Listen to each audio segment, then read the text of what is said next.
Tú has demostrado que sigues siendo fiel, sigues siendo un Dios amoroso, lleno de virtudes, lleno de sorpresas para nosotros en el transcurrir de la vida. Gracias, Cristo, por todas las maravillas que nos has dado. Gracias por todo lo que haces, Señor. Eres un Dios maravilloso, eres un Dios bueno, Señor. Bendícenos hoy en este culto, Señor, y que podamos expresarte de parte de nuestro corazón hacia ti todas las maravillas, todo lo que has hecho por nosotros, cuánto te amamos, Señor, cuánto queremos estar contigo, Señor Jesús. Gracias por todo, Señor, bendice, te pido a cada uno de los hermanos que están en este lugar, que descienda tu gracia, tu poder sobre ellos, Señor, que te lleves toda necesidad, todo cansancio, toda duda, en el nombre poderoso de Jesús. Que podamos entregarnos en este momento nuestro entendimiento, nuestra mente para apreciar lo maravilloso que es tu palabra, Señor. Gracias, Cristo, por los hermanos que están aquí, por los que vienen de camino, Señor. Guárdales, protégeles, cuídales, en el nombre de Jesús. Amén y amén. ¿Puede tomar su asiento, por favor? ¿Y quién vive? ¿Y a su nombre? Hoy tenemos un tema interesante, pues vamos a hablar sobre líderes en una iglesia viva. La semana pasada, no sé si notaron que no vinimos. El hermano Jorge y la hermana Merari se paviaron. Santo Dios. Nos paviamos. Pero era porque tenían una asignación especial. Estábamos por la iglesia de Poder de lo Alto en Arraiján, a la cual pues fuimos también a saludarles de parte de ustedes. Les enviamos un abrazo a ellos, no los abrazamos físicamente, pero sí les enviamos un abrazo de parte de toda la congregación. Y los hermanos quedaron contentos, quedaron deseosos de más. Y bueno, luego habrá otros momentos en el cual también se podrá compartir con ellos. Y estamos contentos de volver nuevamente a casa, hoy domingo, y compartir estas instrucciones que están aquí en la Biblia, basados en el libro de los Hechos, capítulo 6. Hoy es un día especial para mí, porque hoy estoy de cumpleaños, así que se los voy a decir así rapidito, para que no se le pase por alto. ¿Ok? Los regalos pueden enviar, Yapis, Nequi, le paso la cuenta bancaria, pueden dejar los regalos cerca de donde estoy. Puede orar por mí si usted también así lo desea, eso es lo mejor que puede hacer. Siga orando para bendecir a este servidor y su familia. Amén, porque hay mucho trabajo, hay muchas cosas que hacer y estamos en las manos del Señor y ustedes sostienen esto con oraciones también, ¿verdad? Eso lo hemos aprendido en la Biblia, que la iglesia se sostiene con oraciones. Amén. Bien, una iglesia viva y creciente necesita líderes llenos del Espíritu Santo. Es una constante, el común denominador. En matemáticas, cuando hablábamos del común denominador, hablábamos cuál era el número que se repetía en las fracciones o en las sentencias, en lo que había ahí. Pero hoy tenemos un común denominador que la iglesia necesita y se llama el Espíritu Santo. Y no solamente como algo externo, como una presencia de algo que vemos por allí, sino que debemos estar llenos, dice la palabra, llenos del Espíritu Santo. Amén, llenos. Ustedes, y yo siempre cuando hablo de eso, la Biblia recalca que seamos llenos. Es como cuando uno va a la playa, no sé si usted ha ido a la playa, y en la playa a veces uno dice, pues hoy nada más me voy a mojar los tobillos, y nada más empiezas a caminar, uno empieza a caminar ahí donde las olas, ¿verdad?, revientan ahí. Pero de repente hay uno un poquito más, dice, no, yo tengo mucho calor, me meto hasta las rodillas pues. Otros, como la hermana Igma, son de los que se quieren sumergir hasta lo profundo y quedar saciados totalmente de la playa. Amén, hermana Igma, porque la conozco, por eso digo que la hermana Igma es un pez. Entonces, iglesia, el Señor nos pide que seamos llenos hasta todo, completos. Sí, a veces le permitimos a la tentación. Y en realidad el Señor debe tener el control absoluto de todo, de toda la casa, ¿verdad? paséate por donde quieras, camina por donde quieras estar. Porque esta casa, y cuando hablo de la casa es nuestro ser, nuestro cuerpo, este cuerpo es tuyo, te pertenece. Amén. Así que eso es lleno, plenitud total de Dios. Entonces, una iglesia viva necesita líderes llenos del Espíritu Santo. Hechos, capítulo 6, verso 3, dice así: buscad pues, hermanos, de entre vosotros a 7 varones de buen testimonio, llenos del Espíritu Santo y de sabiduría, a quien encarguemos este trabajo. Vamos a estudiar un poquito por qué la iglesia necesitó de esto. ¿Por qué necesitó llamar a 7? Los 7 magníficos. ¿Por qué los necesitamos llamar a ellos? ¿Qué problema había?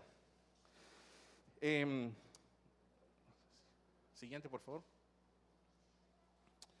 Pregunta importante, porque está hablando de una iglesia viva necesita líderes, dice. ¿Qué es liderazgo?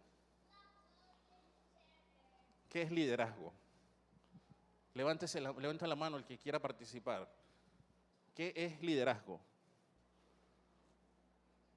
Yo sé que todos saben y tienen una idea. Hermano, ¿qué es liderazgo? Eddie.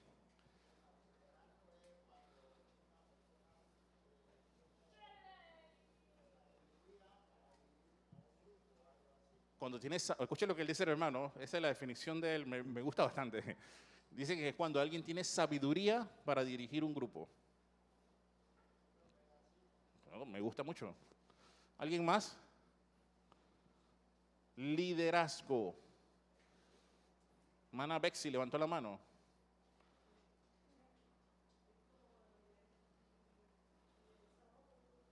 Ajá.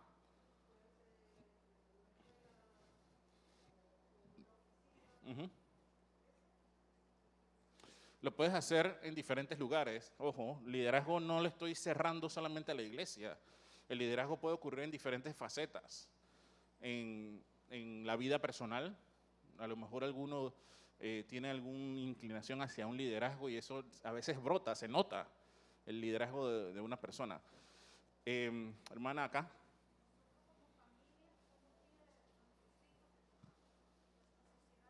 Amén.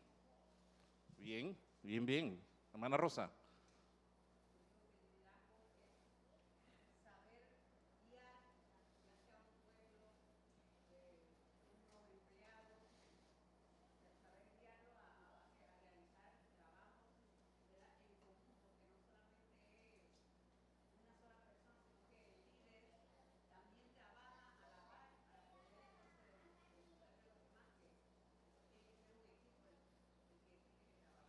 Sí, a veces vemos como uno dice por ahí que hay como es mucho cacique y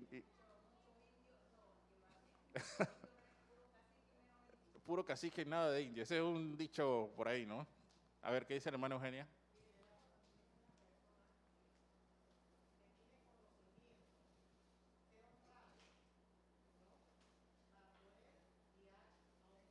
Uh-huh.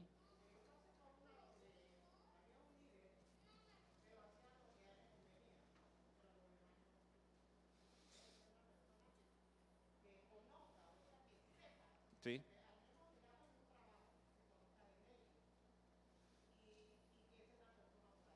sí.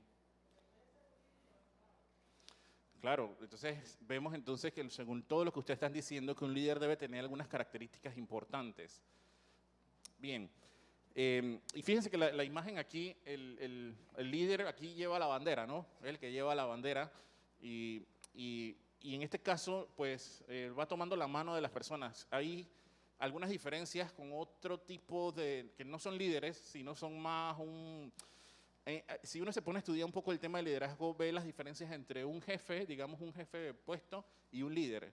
Se dice que el jefe impone y el líder no es una persona que impone, sino que es el primero que lanza a dar el ejemplo. ¿Sí? Entonces dice que los jefes delegan y el líder dice hagamos. ¿Sí?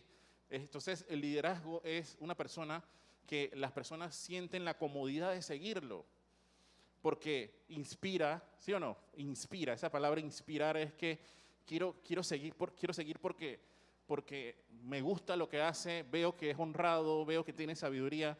Y algunas de las características que vamos a revisar del liderazgo dentro de lo que la iglesia pedía, o lo que necesitaba más bien, habían 3 características importantes. Ahora la vamos a revisar.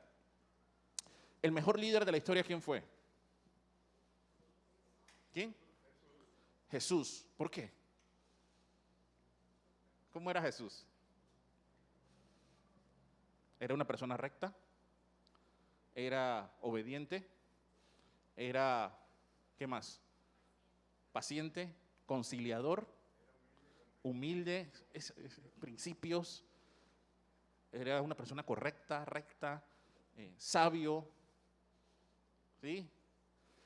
Cuando le pedían y le decían, siempre hablaba sabiduría, no se imponía lo que, digamos, a veces el yo hago, yo soy, ese tipo el yo, ese tipo de liderazgo no es bueno, eso no es un liderazgo. Es nosotros hacemos, hagamos, vamos, ¿sí? Entonces vamos a revisar. Dice que el liderazgo es el conjunto de habilidades gerenciales o directivas que un individuo tiene para influir en la forma de ser y actuar de las personas o en un grupo de trabajo determinado, haciendo que este equipo trabaje con entusiasmo hacia el logro de sus metas y objetivos. Es importante trazar que el liderazgo debe tener metas, trazarse metas para llegar a esa meta. Entonces, ¿cuál es la meta de nosotros? ¿Qué meta tenemos? La salvación. Pero antes de eso también, internamente aquí, a nivel de nosotros, en la iglesia, ¿qué debemos hacer?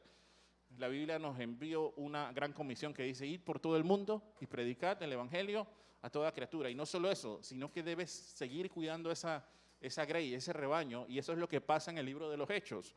Empiezan a cuidar a la congregación y a fortalecerla, es decir, a hacer iglesia.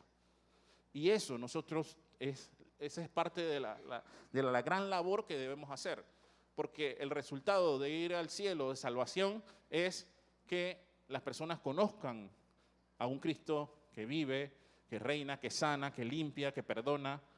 Eso es el trabajo de iglesia. Amén. Vamos, seguimos. Hace un ratito les mencionaba algo, unas diferencias que hay entre un líder versus un jefe. Dice que el líder aconseja y guía, más un jefe lo que hace es que ordena. No está mal, o sea, no es que vean que el jefe está mal, sino que un líder es que inspira para seguirlo. Y imagínense que Jesús, cuando estuvo en la tierra, ¿qué dice la Biblia? La Biblia dice que la multitud le seguía.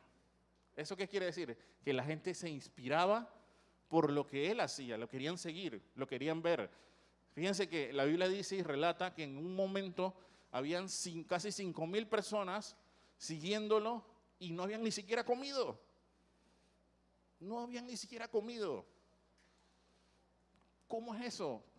Pongamos atención a esos detallitos que a veces la Biblia no dice. Eso quiere decir que el liderazgo de Jesús era un liderazgo importante y que era tan poderoso lo que él hacía que la gente lo seguía aún sin importar si no habían comido. Dice que tenían hambre, y ahí es donde luego viene el famoso milagro de la alimentación de los 5,000. ¿Con cuántos panes? 5 panes y 2 peces. 3, ¿no? Santo Dios, ahora estamos en problemas, hay que buscarlo por allí. 5 panes y 2 peces para alimentar a la multitud que había seguido a Jesús. Así que ahí vemos claramente un nivel de liderazgo, y que si nos pudiéramos entrar de lleno en eso, pudiéramos revisar que Jesús, no hay nadie como él, ¿verdad? Que no hay nadie como él. Seguimos. Entonces, vamos a la Biblia en el libro de los Hechos, capítulo 6.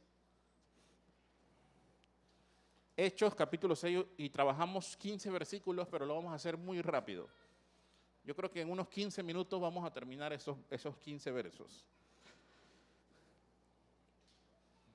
Y yo voy a empezar leyendo. Dice, en aquellos días, como creciera el número de los discípulos, hubo murmuración de los griegos contra los hebreos, de que las viudas de aquellos eran desatendidas en la distribución diaria. Entonces los 12 convocaron a la multitud de los discípulos y dijeron, no es justo que nosotros dejemos la palabra de Dios para servir a las mesas. Buscad pues, hermanos, de entre vosotros a 7 varones de buen testimonio, llenos del Espíritu Santo y de sabiduría, a quien encarguemos de este trabajo. Y nosotros persistiremos en la oración y en el ministerio de la palabra. Iglesia, ¿ya lo leyeron? Amén. Hay un problema. Aquí de una vez ahí resaltan esos versículos que hay un problema. ¿Cuál es el problema? ¿Cuál es el problema? El problema es que los 12, como había crecido el número de fieles, ya no se daban abasto. Hace un par de versículos atrás, un capítulo atrás, habían dicho que habían más de 5,000 creyentes ya, y habían 12 líderes para 5,000 personas. Entonces, dice que el número de discípulos, entonces hubo murmuración porque se estaban desatendiendo a algunas personas, en este caso unas viudas, dice.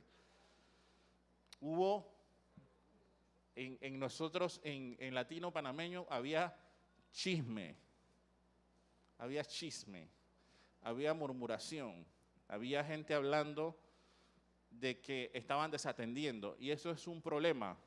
Y esto nos enseña que la iglesia no está exenta a problemas. ¿De acuerdo? La iglesia no es perfecta, pero sí había problemas. Y lo importante es reconocer que había un problema. ¿Ok? Entonces, importante es saber que hay un problema y buscar la solución. Dícese que, yo no quiero entrar en detalles de algunos puntos que hay allí, más bien quiero concentrarnos en que había un problema. Dice que entonces los 12 convocaron a la multitud de los discípulos y dijeron, aquí usted dirá, mira lo que dice, no es justo que nosotros dejemos la palabra de Dios para servir a las mesas. Oiga, eso suena, a veces si uno lo ve por ahí, suena como, oye, pero ¿tú qué te crees? Pero en realidad era así. Estaban 12 personas encargadas ¿de qué? De todo.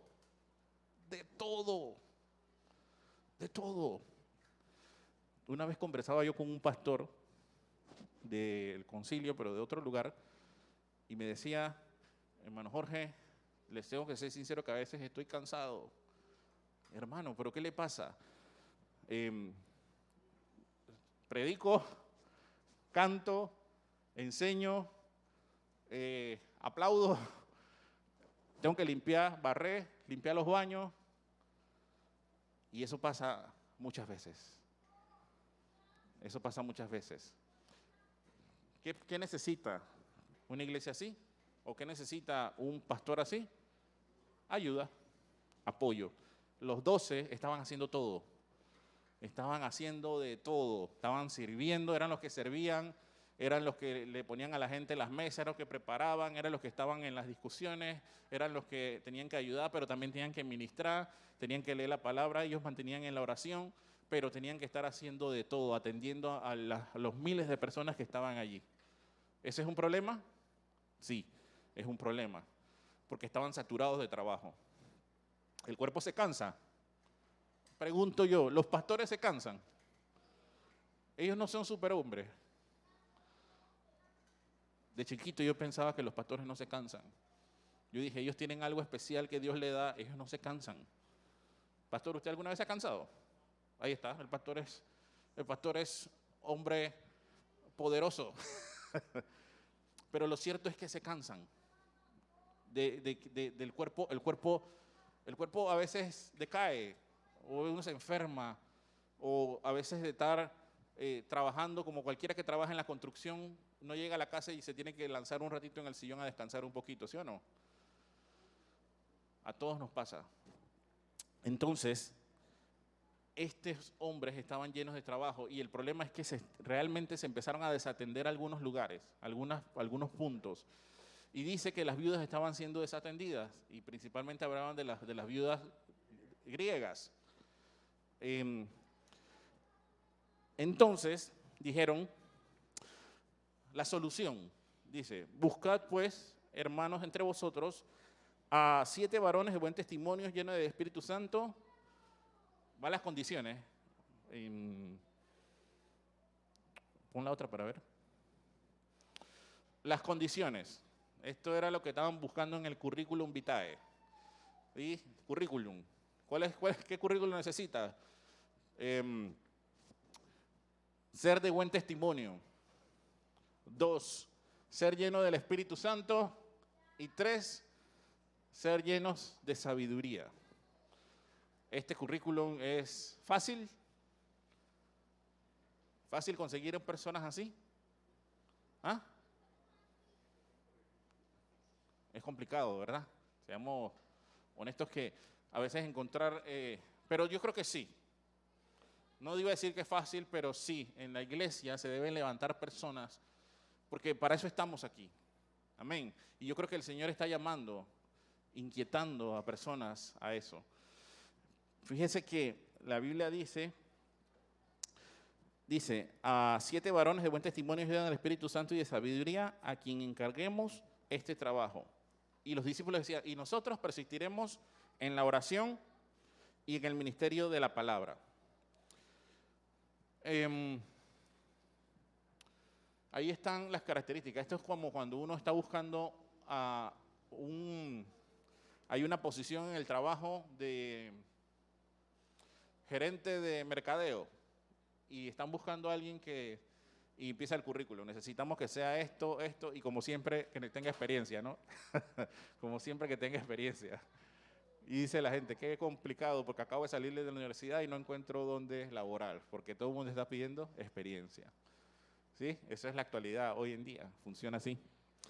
Por lo cual, un consejo allí, si alguno está estudiando, trate de conseguir un trabajito para empezar en algo, porque eso te va a dar experiencia. Te va a dar experiencia.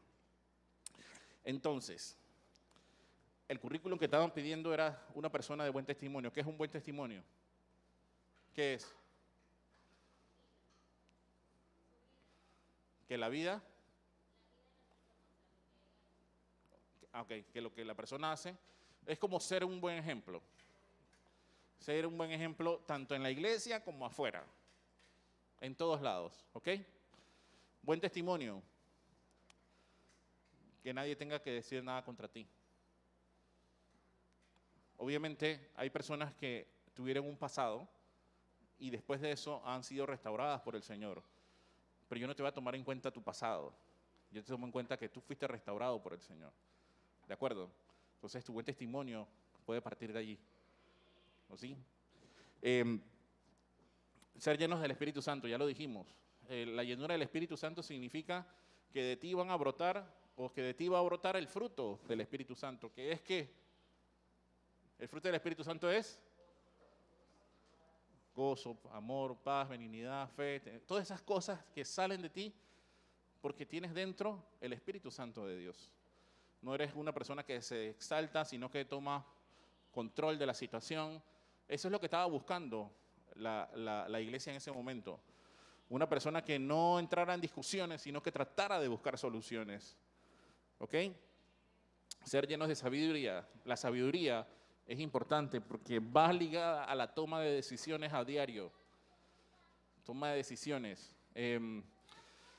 Y eso lo necesitaba la iglesia porque estaban llenos de problemas y necesitaban gente que pudiera resolver el problema sin tener que hablar con el discípulo, sin tener que hablar con el apóstol, sino que pudiera resolver con sabiduría el tema. ¿Ok? Entonces, vamos a ver la siguiente. ¿Cuál fue la solución?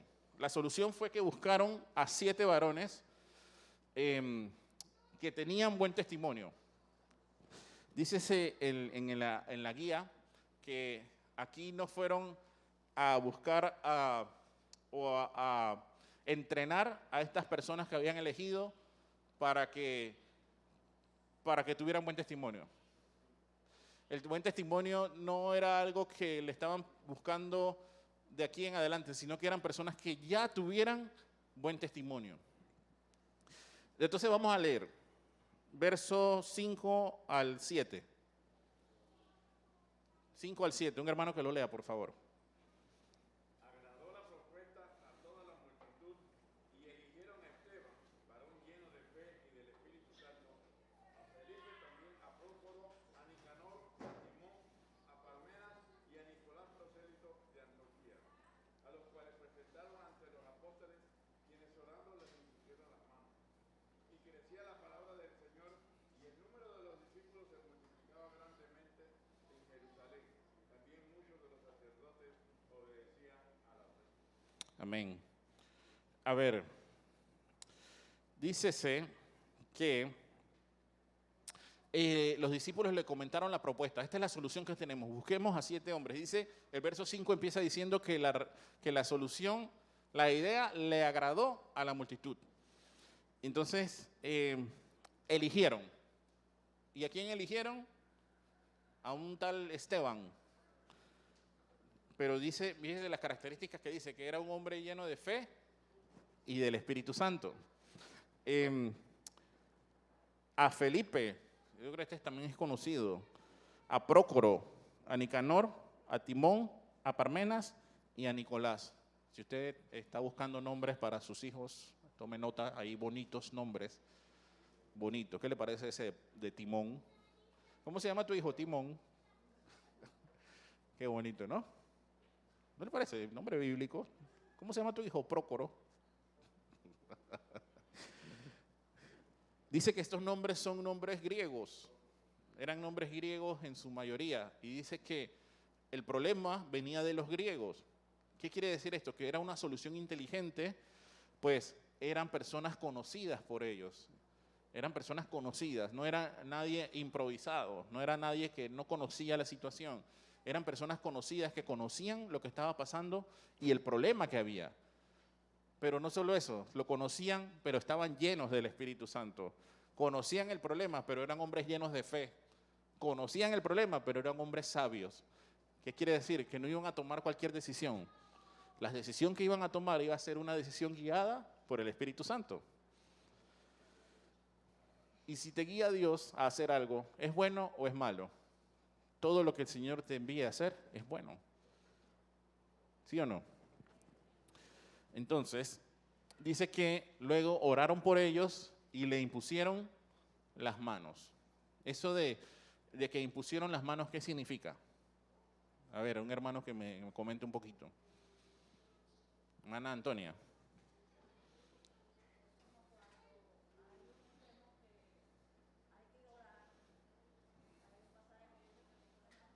Amén. Amén.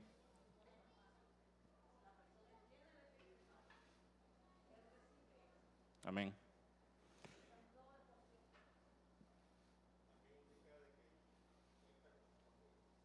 Ajá.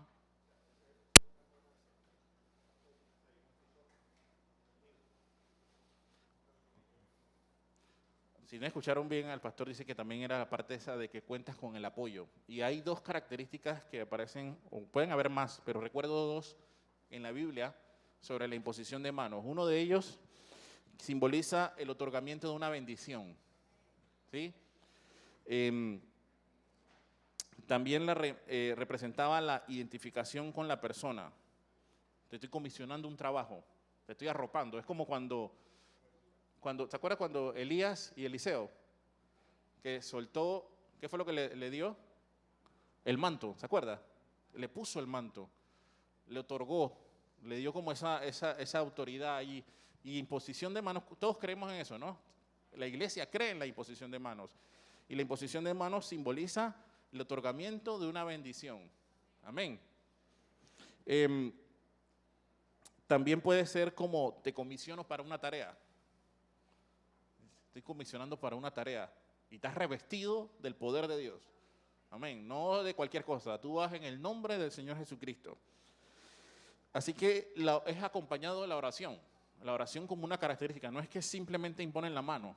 es que va acompañado de oración, de una oración de los líderes. Amén. Y la Biblia, como dice la hermana Antonia, hablaba de los ancianos. ¿Sí? Imponieron las manos y dice que la persona sería sana. Así que la iglesia cree en la imposición de manos. Pero tampoco es un relajo, ¿verdad? No es un asunto, ¿cómo se llama? Que lo tomemos a la ligera. Y hay que tener mucho cuidado con eso. Mucho cuidado y mucho respeto a la presencia y la autoridad de Dios. Porque a veces queremos jugar a la unción cuando eso no es así. Hay que tener mucho cuidado. Amén. Exactamente. Y imagínense que yo, hay veces que a mí me da pena porque uno, por ejemplo, cuando uno va como varón, que uno va a orar por una dama, si el Señor te dice que impon la mano sobre la cabeza, pero no vayas a poner la mano en el pecho y he visto lastimosamente ejemplos de varones poniendo manos en el pecho o en otros lugares que ¿eso qué es? Eso no está bien para nada. Entonces tienes que tener mucho cuidado. Igual a lo contrario, ¿no? Igual. Entonces, si es algo que el Señor te está dando, hay que hacerlo, pero con mucho respeto. ¿Dice la hermana Eugenia?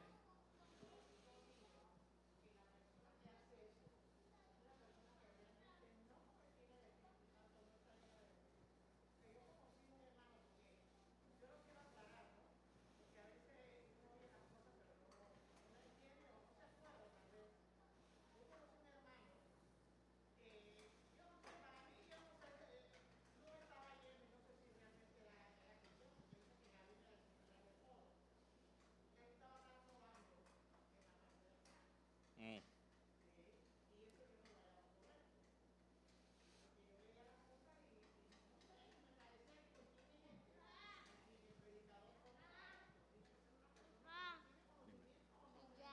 Ahora en un ratito ya, ¿ok? Siéntate como madre.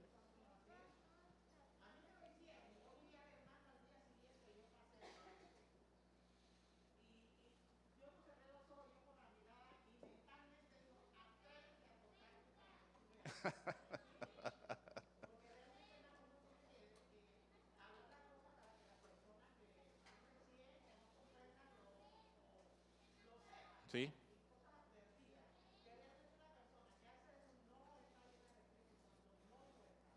Sí.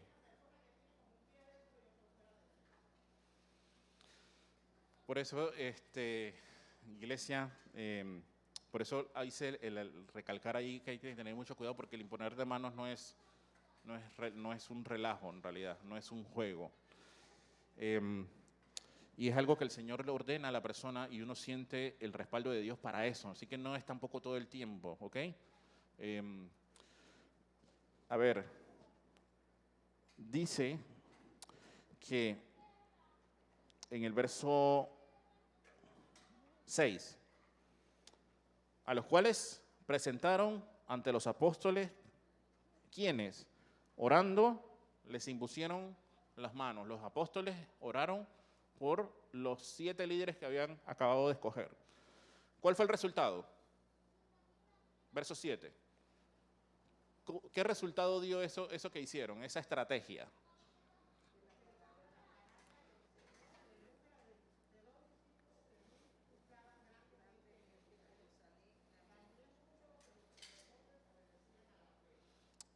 ¿Dio buenos resultados? Oiga, así, excelentes resultados. Ganchito, 100 puntos. Creció la palabra del Señor y el número de discípulos se multiplicaba. Poquito, dice la Biblia, grandemente en Jerusalén. Y dice que inclusive sacerdotes, o sea, de los más top en el momento, se entregaron al Señor. De las personas, de los más religiosos, de los hombres que sabían, de los que se encargaban de los sacrificios y todo eso, obedecieron al Señor. Amén. Verso 8. Y Esteban, lleno de gracia y de poder, hacía grandes prodigios y señales entre el pueblo. Entonces el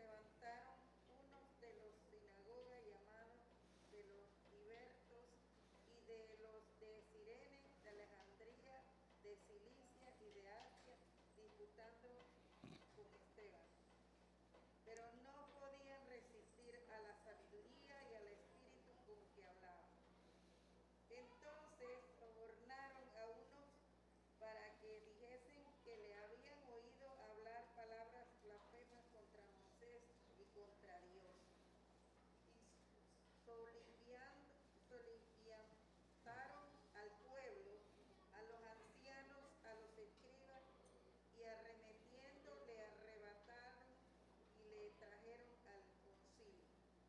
Y pusieron testigos falsos que decían: este hombre no cesa de hablar palabras blasfemas contra este lugar santo y contra la ley. Pues le hemos oído decir: ese Jesús de Nazaret destruirá este lugar y cambiará las costumbres que nos dio Moisés. Entonces todos los que estaban sentados en el concilio, al fijar los ojos en él, vieron su rostro como el rostro de un ángel. Amén. Preciosa lectura. Gracias, hermana Elvira. Pues el testimonio dice que el testimonio de Esteban, ¿quién es Esteban? ¿Quién es Esteban? A ver. ¿Quién es Esteban?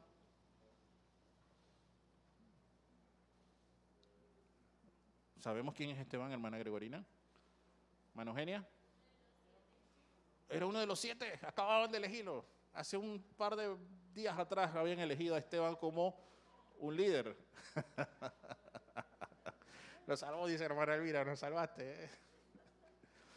Era uno de los 7 que acababan de elegir. Y fíjense lo que dice las características. Dice, lleno de ¿qué? De gracia y de poder, hacía grandes prodigios y señales entre el pueblo. ¿Qué eso quiere decir? Que Dios lo estaba acompañando a ese hombre. Dios acompañaba a Esteban. Entonces se levantaron unos de la sinagoga, un grupo de ellos que se llamaba los libertos, y dice que no podían resistir la sabiduría y el espíritu con que ¿quién hablaba? Con que Esteban hablaba. Eso quiere decir que, ¿se acuerda? Hace un ratito atrás estaban buscando hombres llenos del espíritu, de buen testimonio y llenos de sabiduría. Aquí estaba Esteban demostrando las 3 cualidades como cualquier día. No era que era un momento, era como cualquier día normal, así era su vida. Lleno del Espíritu Santo, de buen testimonio y derrochando sabiduría. Dice que cuando él estaba hablando, la gente se quedaba asombrada y no podían resistir con la sabiduría que él hablaba. Santo Dios, qué bueno. Amén. Así que lo que hicieron fue levantar, como hoy en día decimos, calumnia e injuria. Empezaron a decir mentiras de Esteban, que estaba hablando cosas en contra de Dios y en contra de Moisés. Y pusieron testigos falsos. ¿Qué quiere decir? Que agarraron y compraron gente que decían: yo lo vi haciendo tal cosa. Y de repente salió otro que dice: yo secundo lo que dijo porque yo también lo vi en otro lugar haciendo eso. Y salió un tercero que decía: no solamente ustedes dos, yo también lo vi haciendo tal cosa. Era mentira. Era mentira. Oiga, eso pasaba antes y pasa hoy todavía. Todavía pasa. Lo que hace el dinero, lo que hace el deseo de poder, es que cambia a las personas. Así que pusieron testigos falsos y dice que este hombre no cesa de decir palabras blasfemas contra este lugar santo y contra la ley. Verso 15, para darle otra. Dice que los soldados entonces lo arrestaron y lo llevaron ante el Sanedrín. Dice que este es el tercer ataque de Satanás a la recién nacida iglesia. El primero, ¿se recuerda cuándo fue? Cuando Pedro, ¿cuándo fue el primero? Cuando Pedro, ellos lo llevaron también ante el Sanedrín y Pedro expuso la palabra del Señor. Amén. Después de eso, otro ataque fue Ananías y Zafira. Estos cayeron, Ananías y Zafira. Y aquí viene el tercer ataque. Se llevaron a Esteban arrestado, preso, y lo metieron a la cárcel. Así que lo llevan ante el Sanedrín para que lo juzguen. Y dice que pusieron testigos falsos para hablar contra él. Y el verso 15 dice así: entonces todos los que estaban sentados en el concilio, al fijar los ojos en él, vieron su rostro como el rostro de un ángel. Y allí termina la lectura de hoy. ¿Qué ven las personas cuando nos miran a nosotros? ¿Ven el rostro de un ángel? ¿Ven el rostro de alguien lleno de rencor? ¿Ven el rostro de alguien lleno de ira? ¿Ven el rostro de alguien lleno de problemas? La gente necesita ver el rostro de Jesús reflejado en nosotros. Fíjese que él estaba hablando y dice que la gente cuando lo miraba veían como si fuera un ángel. Algunos hacen referencia a Moisés cuando desciende y dice que su rostro venía iluminado. También dicen que el Espíritu Santo de Dios estaba tan sobre Esteban que las personas trataban de ver a una persona común y corriente, pero veían a alguien que tenía el rostro a lo mejor brillando o como le inspiraba algo, le llamaba la atención lo que tenía este hombre. Y yo digo, aquí es donde nosotros como iglesia debemos reflejar el amor del Señor a todas las personas y reflejar ese amor todo el tiempo. Y el Espíritu Santo nos hace el resto del trabajo. Amén. Así que iglesia, la última, el pastor no puede hacer todo solo. ¿Ok? Se necesita que apoyemos al pastor. Se necesita que apoyemos dando la mano, colaboremos, trabajemos, porque hay veces, como le dije, es el caso de un pastor que conozco, que le toca pintar la iglesia, barrerla, limpiar los baños, hacer esto. Nosotros colaboremos, hablemos con nuestros pastores, digamos, pastor, ¿cómo le puedo colaborar? Amén. Así que el último mensaje que quería dejar era ese: no lo puedo hacer todo solo, colaboremos, trabajemos, apoyemos. Amén. Si los líderes que eligieron fue por algo, nosotros también podemos apoyar y colaborar dentro de la congregación. Vamos a orar para despedir esta parte. Pasamos luego a las alabanzas. Amén. Señor, te damos gracias en esta hora que podemos compartir tu palabra. Ayúdanos, Señor. Estás llamando a personas, estás inquietando corazones para que tomen algunas responsabilidades, Señor. Ayúdanos a seguir adelante, tu Espíritu Santo nos guíe. Llénanos de tu sabiduría, Señor. Llénanos de tu Espíritu Santo, que podamos ser siempre un buen testimonio, un buen ejemplo, que podamos demostrar las cualidades que tú has puesto sobre nosotros: el amor, el gozo, la paz, la paciencia, la templanza, la mansedumbre, tantas cosas, Señor, que pones sobre nosotros, los dones que has reflejado, los talentos que tenemos, Señor. Gracias, Cristo, por todos ellos. Gracias por todas esas cosas, Señor. Y que nosotros podamos poner esos talentos en trabajo y que pueda haber cosecha, multiplicación, Señor, al 100 por 1. Te lo pedimos en el nombre de Jesús. Bendice el resto del culto, Señor. Amén y amén. Amén.